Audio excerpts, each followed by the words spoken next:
Es ist immer ratsam, von vornherein, gleich zu Beginn zu wissen, wie man gleich trompetisch spielen will, wie gleich der Ton klingen möchte.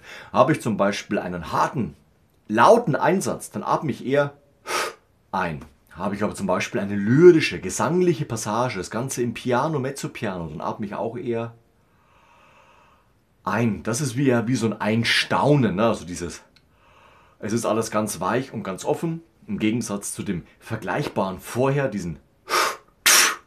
Auch hier überträgt sich das natürlich auf die Trompete. Klanglich ist es natürlich auch immer entscheidend, wenn ich zum Beispiel dann spielen möchte.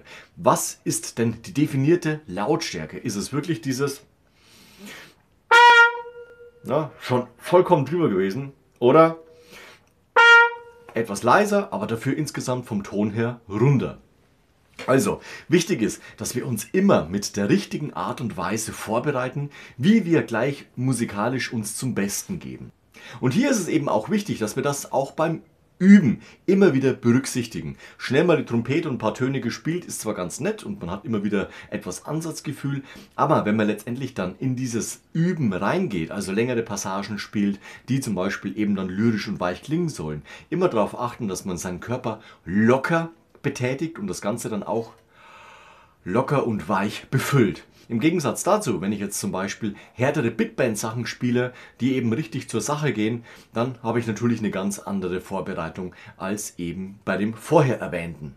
Also achte mal drauf, wenn du beim Üben in deinem Überraum in deinem Keller bist, was du machst, um eben dann zum Erfolg zu kommen. Denn häufig ist es so, ja, bei dir klingt zu weich, wieso klingt es bei mir nicht so weich? Ja, es liegt oft an der Atmung, es liegt auch oft daran, ob man locker und entspannt ist oder ob man eben verkrampft ist. 3 Stunden mit über 200 auf der Autobahn, da ist man natürlich nicht so entspannt, wie wenn ich den ganzen Tag zum Beispiel frei hatte. Und da kommt es immer auf die Rahmenbedingungen an und letztendlich auch auf die Vorbereitung. Also Augen auf beim Üben. Was machst du in der Vorbereitung, damit das Trompete-Spielen dann deswegen etwas anders klingt oder eben von dir mit dieser Hilfe optimiert werden kann? Ansonsten schreib deine Ideen dazu gerne in die Kommentare. Ansonsten sehen wir uns nächste Woche zu einem neuen Video rund ums Trompete-Spielen. Bis dahin, ciao, euer Nico.